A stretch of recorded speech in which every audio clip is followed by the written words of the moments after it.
મિત્રો, જ્યારે પાવાગઢના રાજા પતઈ ગુજરાતના સુલતાન મોહમ્મદ બેગડાએ યુદ્ધમાં હરાવીને તેમને ઇસ્લામ ધર્મ સ્વીકારવા કહ્યો, પરંતુ પતઈ રાજાએ ઇસ્લામ ન સ્વીકારતા તેમને ક્રૂરતાથી મારી નાખવામાં આવ્યા. પરંતુ રાજા પતઈએ તેમના બે પુત્રોને યુદ્ધ થતાં પહેલાં રાજ્યમાંથી મોકલી દીધા હતા, જેથી તેઓ બચી ગયા હતા. જી હા મિત્રો, પતઈ રાજાના વંશજો આજે પણ જીવિત છે. નમસ્કાર મિત્રો, તો સ્વાગત છે એક નવા વિડીયોમાં. સો ફ્રેન્ડ્સ, હું છું ધર્મેશ અને ધર્મેશ પટેલ યુટ્યુબ ચેનલમાં તમારું સ્વાગત છે. સો ફ્રેન્ડ્સ, આજના વિડીયોમાં આપણે પાવાગઢનો સાચો ઇતિહાસ જાણીશું, જેમાં આપણે મહત્વના મુદ્દાઓ પર વાત કરીશું. પાવાગઢની સ્થાપના ક્યારે અને કોના દ્વારા કરવામાં આવી, મોહમ્મદ બેગડા અને પતઈ રાવળ વચ્ચે થયેલ યુદ્ધ, પતઈ રાવળના બે પુત્રો જે ક્યાં જઈને વસ્યા, પાવાગઢ પર મહાકાળી માતાજીના મંદિરના ગર્ભગૃહને તોડીને દરગાહ કેમ બનાવવામાં આવી હતી. સો ફ્રેન્ડ્સ, આજના વિડીયોમાં આપણે પાવાગઢનો સંપૂર્ણ ઇતિહાસ જાણીશું, તો વિડીયોમાં છેલ્લે સુધી બન્યા રહો. મિત્રો, હાલ ચાંપાનેર પાવાગઢ ગુજરાત રાજ્યના પંચમહાલ જિલ્લાના હાલોલ તાલુકામાં સ્થિત છે. સૌપ્રથમ વાત કરીએ આપણે પાવાગઢની સ્થાપના વિશે. ચાંપાનેર રાજ્યની સ્થાપના 8મી સદીમાં ચાવડા વંશના પ્રસિદ્ધ રાજા વનરાજ ચાવડા દ્વારા ચાંપાનેર રાજ્ય વસાવવામાં આવ્યું હતું, જે તેણે તેના પરમ મિત્ર અને સેનાપતિ ચંપારાજના નામ પરથી રાજ્યનું નામ ચાંપાનેર રાખ્યું હતું. ઘણા વર્ષો સુધી ચાંપાનેરમાં ચાવડા વંશના શાસકો દ્વારા શાસન કરવામાં આવ્યું. મિત્રો, ત્યારબાદ ઈસવીસન 1300માં ખીજી ચૌહાણ રાજપૂતોએ ચાંપાનેર પર તેમનો અધિકાર સ્થાપિત કરી લીધો.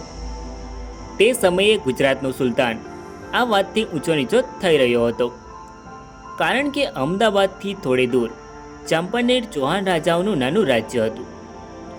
ચાંપાનેર પાવાગઢનો કિલ્લો ગુજરાતનો અજય કિલ્લો હતો, જેમાં આક્રમણ કરવું ખૂબ જ મુશ્કેલ હતું, જેથી ચાંપાનેરના રાજાઓએ ક્યારેય મુસ્લિમ સુલતાનોના આધિપત્યને સ્વીકાર્યું ન હતું, જેના કારણે ગુજરાતનો સુલતાન ચાંપાનેર પર આક્રમણ કરવાની યોજના બનાવતો, પરંતુ રાજપૂતોની તલવાર અને યુદ્ધ નીતિની કલ્પના માત્રથી જ તેમનું મન બદલાઈ જતું હતું. મિત્રો, એક સદી સુધી ચાંપાનેરના રાજપૂતો સાથે ગુજરાત સલ્તનતની લડાઈ ચાલતી રહી, પરંતુ ગુજરાત સલ્તનત તેમને હરાવી કે ઝુકાવી ન શકી. જ્યારે ગુજરાતની ગાદી પર અહમદ શાહ આવ્યો, ત્યારે તેણે ચાંપાનેર પર આક્રમણ કરવાની ઘણી યોજનાઓ બનાવી, પરંતુ કોઈના કોઈ કારણે તે સફળ ન થઈ શકી. ઈસવીસન 30 નવેમ્બર 1418માં છેલ્લે તેણે આક્રમણ કરી દીધું. ચાંપાનેર રાજ્યમાં ત્યારે ત્રયંબકદાસ ચૌહાણ રાજાનું શાસન હતું. સુલતાનના આક્રમણની ખબર સાંભળતા જ તેમણે તેમની સેના સજ્જ કરી દીધી. રાજા ત્રયંબકદાસને અહમદ શાહને હરાવવાની શક્યતા ન દેખાતા તેણે શરણાગતિ સ્વીકારી અને ખંડણી આપવાનું કબૂલી લીધું. ઈસવીસન 1451માં અહમદાબાદ પાછા પડતા સમય અહમદ શાહ બીમાર પડી ગયા અને રસ્તામાં તેમની મૃત્યુ થઈ ગઈ. તેના પછી ફતેહ ખાનને ગાદી પર બેસાડવામાં આવ્યો, જે મોહમ્મદ બેગડાના નામથી પ્રસિદ્ધ થયો. મોહમ્મદ બેગડાને નસરુદ્દીન મુહમ્મદ શાહ તરીકે પણ ઓળખવામાં આવે છે. મિત્રો, મોહમ્મદ બેગડો નાની ઉંમરમાં સુલતાન બની ગયો હતો, છતાં પણ તેની મહત્વાકાંક્ષાઓ ઘણી મોટી હતી. મોહમ્મદ બેગડો કટ્ટર હિન્દુ વિરુદ્ધ હતો. તે સમયે ચાંપાનેરમાં ત્રયંબકદાસનો પુત્ર રાવળ જયસિંહ ચૌહાણ, જે પાવાપતિ અને પતઈ રાવળ તરીકે પ્રસિદ્ધ છે, તેની સત્તા હતી. ઈસવીસન 1482માં ચાંપાનેર રાજ્ય નજીક રસુલાબાદ ખાતે ગુજરાત સલ્તનત અધિકારી મલેક સુદા ચાંપાનેર રાજ્યમાં પ્રવેશ્યો. તેણે નિર્દોષ ચાંપાનેર રાજ્યના લોકોને લૂંટ્યા, માર્યા અને તેમના પર અત્યાચારો કર્યા. મિત્રો, આ વાતની જાણ ચાંપાનેરના રાજા જયસિંહ એટલે કે પતઈ રાવળને થઈ, તો તેમણે ગુજરાત સલ્તનત અધિકારી મલેક સુદાને તેમની પ્રજાને લૂંટવા અને અત્યાચારો કરવા પર ધરપકડ કરી અને તેની હત્યા કરી નાખી, અને લૂંટેલો બધો જ માલ ફરી ચાંપાનેર રાજ્યમાં લઈ આવે છે. ઈસવીસન 1482માં ગુજરાતના સુલતાન મોહમ્મદ બેગડાને ચાંપાનેરના શાસક જયસિંહ દ્વારા તેમના અધિકારી મલેક સુદાની હત્યાના સમાચાર મળ્યા. તેણે ચાંપાનેર પર આક્રમણ કરવાનો નિર્ણય કર્યો. ગુજરાતના સુલતાન મોહમ્મદ બેગડાએ વિશાળ સૈન્ય સાથે બરોડા તરફ કૂચ કરીને ચાંપાનેર પહોંચી જાય છે. ઈસવીસન 1483માં ગુજરાતના સુલતાન મોહમ્મદ બેગડાએ ચાંપાનેર પર આક્રમણ કર્યું. ચાંપાનેરનો શાસક રાજા જયસિંહ રાવળ સુલતાન મોહમ્મદ બેગડા સામે યુદ્ધ કરવા જાય છે, પરંતુ મોહમ્મદ બેગડાની લાખોની સંખ્યા જોઈ જેથી તે પાવાગઢના સુરક્ષિત કિલ્લામાં પાછા ફરે છે. કિલ્લાને મોહમ્મદ બેગડાએ ઘેરી લીધો. ત્યારબાદ પતઈ રાવળે માળવાના સુલતાન ગયાસુદ્દીન ખિલજીને ગુજરાતના સુલતાન મોહમ્મદ બેગડાની આક્રમણ સામે મદદ માંગતો સંદેશો મોકલ્યો. મિત્રો, ઈસવીસન 1483માં માળવાના મહારાજ ગયાસુદ્દીન ખિલજીએ ચાંપાનેરના મહારાજ જયસિંહ રાવળને અમુક શરતો પર મદદ કરવા માટે તૈયાર થયા. મિત્રો, માળવાનો સુલતાન ગયાસુદ્દીન ખિલજી ચાંપાનેર જવા તૈયાર થયો. જ્યારે ગુજરાતનો સુલતાન મોહમ્મદ બેગડો ચાંપાનેરના શાસકોની મદદ કરવા આવતા માળવાના સુલતાન સામે લડવા દાહોદ ગયો. ઈસવીસન 1483માં માળવાના સુલતાન ગયાસુદ્દીને તેમના મંત્રીઓ એક હિન્દુ રાજા જયસિંહને ગુજરાતના સુલતાન સામે મદદ ન કરવાની સલાહ આપી, જેથી તે પાછા વળીને જતા રહ્યા. ત્યારબાદ ગુજરાતના સુલતાન મોહમ્મદ બેગડાએ પતઈ રાવળના અજય પાવાગઢ કિલ્લાને ઘેરી લીધો. મોહમ્મદ બેગડાના સેનાપતિઓમાં મોહફીઝ ખાન મલ્લિક સારંગ અને મલ્લિક અબ્બાસ સામેલ હતા. ઈસવીસન 1483માં ચાંપાનેર પાવાગઢના શાસક રાવળ જયસિંહે સુલતાન મોહમ્મદ બેગડાને 180 કિલો સોનું, હીરા, 2 વર્ષનો અનાજનો સ્ટોક, ઝવેરાત વગેરે યુદ્ધ વિરામ માટે આપવાનો સંદેશો મોકલ્યો. મિત્રો, પરંતુ મોહમ્મદ બેગડાએ ઉત્તરમાં સંદેશો આપતા જણાવ્યું કે મારી તલવાર અને ખંજર તમને જવાબ આપશે. એમ કરીને યુદ્ધ વિરામની ઓફર નકારી કાઢી હતી. મિત્રો, ત્યારબાદ ગુજરાત સલ્તનત દિવાનના નૌકાદળના વડા મલ્લિક અયાસ્કે, જેઓ રશિયન ઘોડા ગુલામ હતા, તે સમયે આઝાદ અમીર દિવાનથી વિદેશી તોપો લાવ્યા હતા. મિત્રો, એવું કહેવાય છે કે ભારતના ઇતિહાસમાં સૌપ્રથમવાર ગુજરાતના સુલતાન મોહમ્મદ બેગડા દ્વારા પાવાગઢની લડાઈમાં સૌપ્રથમવાર તોપોનો ઉપયોગ કરવામાં આવ્યો હતો, જેના સંચાલકો વિદેશીઓ હતા. ઈસવીસન 1484માં સુલતાન મોહમ્મદ બેગડાની સેનાએ પાવાગઢ કિલ્લામાં પ્રવેશવા માટે ટનલ ખોદી હતી.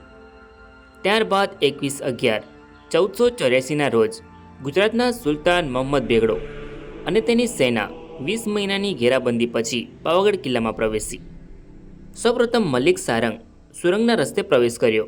ગુજરાત સલ્તનત નૌકાદળના વડા મલ્લિક અબ્બાસે તોપના ગોળીબારથી પાવાગઢ કિલ્લાની દિવાલ તોડી નાખી. ત્યારબાદ સુલતાન મોહમ્મદ બેગડો અને સૈનિકો પાવાગઢમાં પ્રવેશ્યા. ત્યારે સુલતાન મોહમ્મદ બેગડાનું લશ્કર પાવાગઢમાં પહોંચ્યું.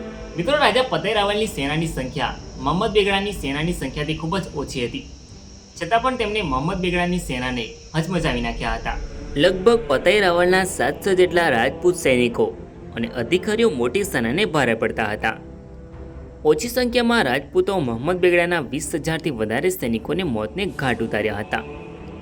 છતાં પણ મોહમ્મદ બેગડાની લાખોની સેનાની સામે રાજપૂતોની સંખ્યા ઘટવા લાગી.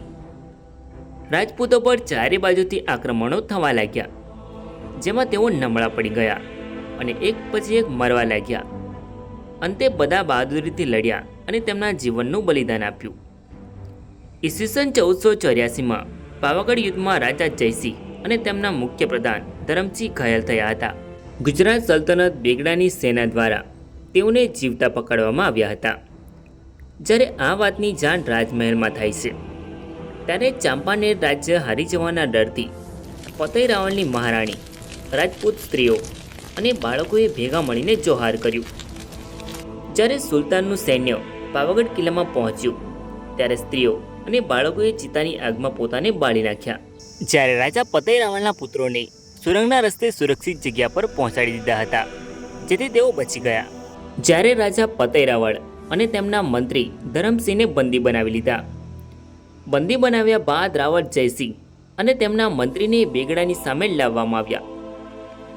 મોહમ્મદ બેગડાએ રાવળ જયસિંહ અને તેમના મંત્રીને ઇસ્લામ ધર્મ સ્વીકારવા કહ્યું. તેના બદલામાં તેમને જીવનદાન અને ચાંપાનેર રાજ્ય પાછું આપી દેવાની શરત રાખવામાં આવી. પરંતુ મિત્રો, રાજા પતઈ રાવળે અને તેમના મંત્રીએ ઇસ્લામ ધર્મ સ્વીકારવાની ચોખ્ખી ના પાડી દીધી હતી. ત્યારબાદ રાજા પતઈ રાવળે ઇસ્લામ ન સ્વીકારતા 5 મહિના સુધી તેમને જેલમાં રાખીને તેમના પર અત્યાચારો કર્યા. તેમને એટલી પીડાઓ આપવામાં આવી કે જેમાં તેમના શરીરના અંગો પણ કાપવામાં આવ્યા હતા. આટલી બધી પીડા આપીને ઇસ્લામ ધર્મ સ્વીકારવા કહ્યું, છતાં પણ તેઓએ ઇસ્લામ ધર્મનો સ્વીકાર ન કર્યો. તેના પછી રાજા પતઈ રાવળના શરીરનો એક એક ભાગ કાપ્યો અને માથામાં છેદ કરીને તેમની હત્યા કરી નાખવામાં આવી. યુદ્ધ સમયે પતેરાવાલના પુત્રો સુરક્ષિત જગ્યા પર જતા રહ્યા હતા. મિત્રો, પતેરાવાલના 2 પુત્રો હતા, જેમાં મોટા પુત્રનું નામ પૃથ્વીરાજજી અને નાના પુત્રનું નામ ડુંગરસિંહજી હતું. આ બંને ભાઈઓએ નર્મદા નદીના કિનારાઓના પ્રદેશોમાં જઈ હાપ નામના વિસ્તારમાં તેમનું નવું સંસ્થાન સ્થાપ્યું. ત્યાં બંને ભાઈઓ મોટા થાય છે. ત્યાં રહીને આ બંને ભાઈઓએ આસપાસનો વિસ્તાર પર તેમનું વર્ચસ્વ વધારવા લાગ્યા. તેને અટકાવવા માટે ગુજરાતના સુલતાને તેમને કેટલાક ગામોની ચોથ આપવાની કબૂલ કરી. ત્યારબાદ ધીમે ધીમે પોતાની સત્તા વધારીને એટલો બધો પ્રદેશ મેળવ્યો કે રાજપીપળા અને ગોધરાની વચ્ચેનો તમામ પ્રદેશ તેમની સત્તા હેઠળ આવ્યો. ત્યારબાદ બંને ભાઈઓએ પોતાનું રાજ્ય વહેંચી લીધું. તેમાં પૃથ્વીરાજજીએ છોટાઉદેપુર અને ડુંગરસિંહજીએ બારિયામાં પોતાની જુદી ગાદી સ્થાપી. ઈસવીસન 1484માં ગુજરાતના સુલતાન મોહમ્મદ બેગડાએ ચાંપાનેર જીત્યું. તેને તેની આબોહવા અને વ્યૂહાત્મક મહત્વ ગમ્યું. તેથી તેણે તેને ગુજરાત સલ્તનતની રાજધાની બનાવવાનું નક્કી કર્યું. ગુજરાતના સુલતાન મોહમ્મદ બેગડાએ જૂના ચાંપાનેર પાસે નવા ચાંપાનેરની સ્થાપના કરી. તેણે રાજવી પરિવારો માટે ચાંપાનેર ભદ્ર કિલ્લો બનાવ્યો. મિત્રો, 15મી સદીના ગુજરાતના સુલતાન મોહમ્મદ બેગડાએ ચાંપાનેરને તેની નવી રાજધાની બનાવી અને તેનું નામ મોહમ્મદાબાદ રાખ્યું. મોહમ્મદ બેગડાએ તેની નવી રાજધાની ચાંપાનેરની આસપાસ કિલ્લો બનાવ્યો અને કિલ્લાનું નામ જહાંપનાહ રાખ્યું. તેણે અહીંયા ગુજરાતની શ્રેષ્ઠ મસ્જિદ જામી મસ્જિદ બનાવી. મિત્રો, ચાંપાનેર ગુજરાતની 6ઠ્ઠી રાજધાની હતું. રાજધાનીના સ્થળાંતર પછી અમદાવાદનું મહત્વ ઘટ્યું. ઇતિહાસની પુસ્તક મિરાત-એ-સિકંદરી મુજબ ચાંપાનેર 15મી સદીમાં ગુજરાતનું સૌથી મોટું શહેર હતું અને તે ભારત અને વિશ્વના ટોચના શહેરોમાંનું એક હતું. 15મી થી 16મી સદીમાં ગુજરાત સલ્તનતની રાજધાની ચાંપાનેરની સમૃદ્ધિ ચરમસીમાએ હતી. 15મી થી 16મી સદીના ગુજરાત સલ્તનતની રાજધાની ચાંપાનેરની તેની આસપાસ ફળો અને ફૂલોના બગીચા માટે પ્રખ્યાત હતી. આનું વર્ણન મિરાત-એ-સિકંદરીમાં કરવામાં આવ્યું છે.